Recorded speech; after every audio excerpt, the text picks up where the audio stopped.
par la Vierge du lot, grâce et paix sont données pour se laisser réconcilier. Par la Vierge du lot, grâce et paix sont données pour se laisser réconcilier. Bonjour chers amis, heureux de nous retrouver, répondant fidèlement à notre rendez-vous où nous parlons de Dieu, de son Église et surtout des sacrements.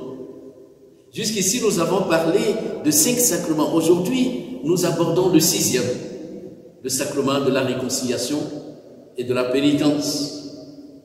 Nous n'allons pas aborder le déroulement de ce sacrement, mais quelques 3 points essentiels. D'abord, qui nous reçoit lors de ce sacrement? Comme vous le constatez, je suis devant un confessionnal.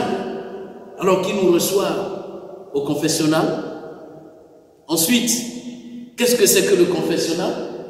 Et enfin, quels sont les effets de ce sacrement? Qu'est-ce qu'il produit en nous?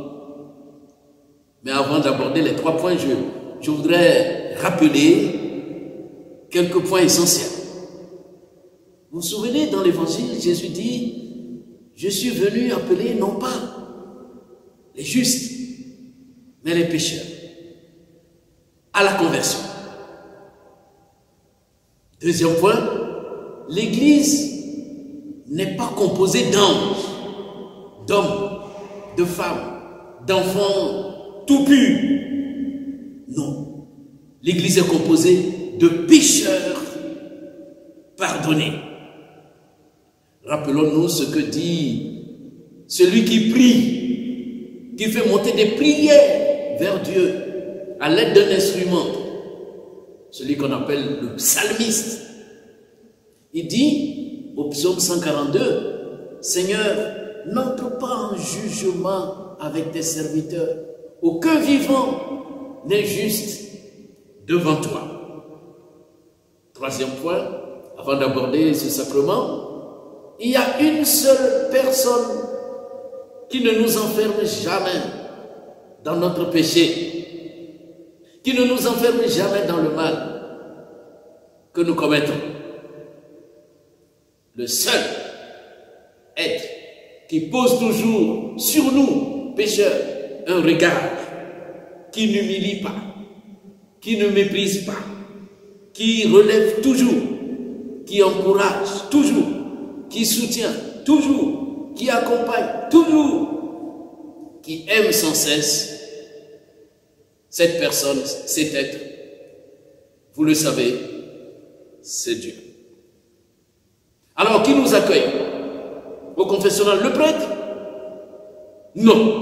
Ce n'est pas le prêtre qui nous accueille. C'est la Trinité Sainte qui nous accueille au confessionnal. Ce n'est pas le prêtre qui nous pardonne, mais Dieu qui, par le prêtre, offre son pardon. L'absolution dit, ou le prêtre, pour être plus précis, au moment où il prononce l'absolution, dit, et moi, je te pardonne au nom du Père et du Fils et du Saint-Esprit. Clairement, c'est pas lui. C'est la Trinité qui pardonne. Le prêtre n'est qu'un pauvre instrument entre les mains de la Trinité. Le prêtre, lui aussi, est un pécheur, peut-être plus pécheur que vous. Et il n'est pas meilleur que vous. Il est lui aussi appelé à se convertir chaque jour, sans cesse.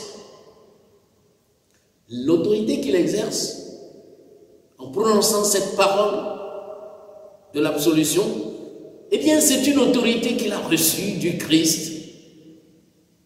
Une autorité qui a été donnée à l'Église du Christ. Souvenons-nous, au soir de sa résurrection, Jésus retrouve les apôtres, il souffle sur eux et il leur dit, recevez l'Esprit Saint. Tout homme à qui vous remettrez ses péchés, ils lui seront remis. Oui, c'est cette autorité que le prêtre exerce. Il y en a parmi nous qui quelquefois disent: oh, c'est pas la peine d'aller trouver le prêtre, il est pécheur comme nous, il est plus pécheur que nous. Pourquoi aller confesser mes péchés à un pauvre pécheur comme ce prêtre? Cela peut s'entendre. Oui, il est pécheur. Dieu peut se passer de lui, et royalement, pourra dire, car Dieu, on ne l'enchaîne pas, on ne le met pas en boîte, on ne l'enferme pas, il est libre, il agit comme il veut, quand il veut. Mais, en temps ordinaire, habituellement, il passe par des médiations. Il est tellement humble qu'il accepte de travailler avec les humains, avec les pécheurs, à qui il offre son pardon.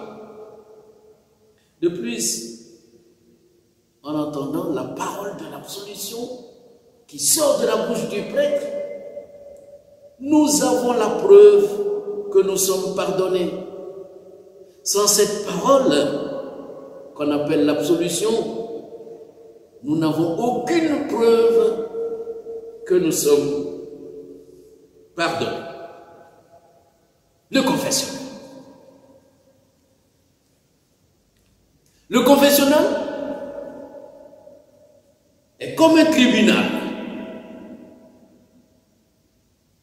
Mais à la différence des tribunaux que nous connaissons dans nos palais de justice, c'est un tribunal de pitié, de compassion, de bonté, de tendresse, de justice, de miséricorde tout court, où nous recevons le pardon de Dieu pour poursuivre notre route. Alors, que produit ce sacrement? D'abord, la réconciliation avec nous-mêmes. La réconciliation avec celui ou celle que nous avons offensé ou qui nous a offensé. Et enfin, la réconciliation avec Dieu lui-même.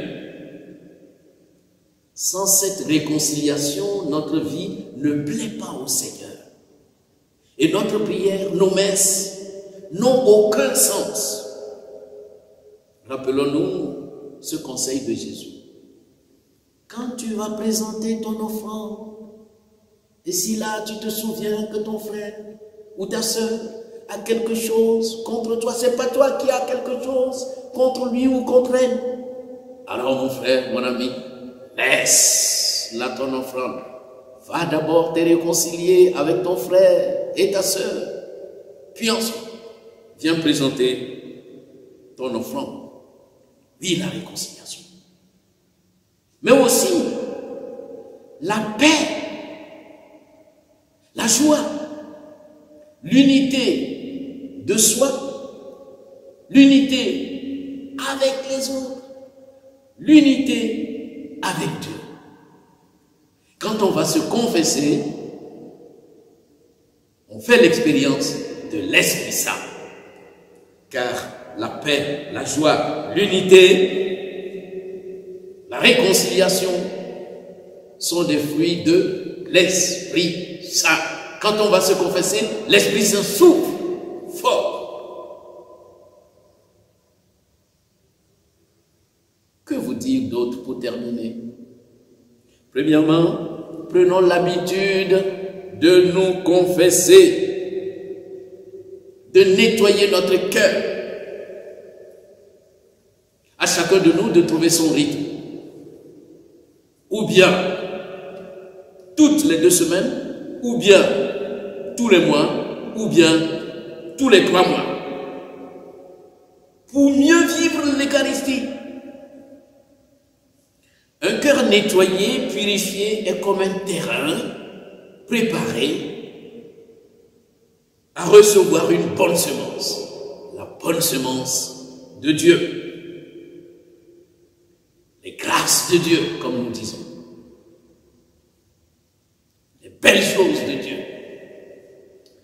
Deuxièmement, il est important de prendre le temps d'examiner son cœur en écoutant la parole de Dieu, à la lumière de la parole de Dieu, avant de se présenter au tribunal. Ainsi, vous saurez quel péché offrir au Seigneur. Et enfin, troisième point, il est important d'accomplir l'effort que nous suggère le prêtre avant de nous donner l'absolution. Soyez des amoureux de ce sacrement.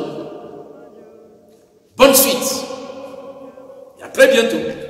La miséricorde infinie de Dieu, sa bonté, sa patience et sa tendresse. Tu as choisi Benoît pour messagère, lui accordant de lire au fond des cœurs. Elle reconduit à Dieu par sa prière les brebis égarées et les pécheurs.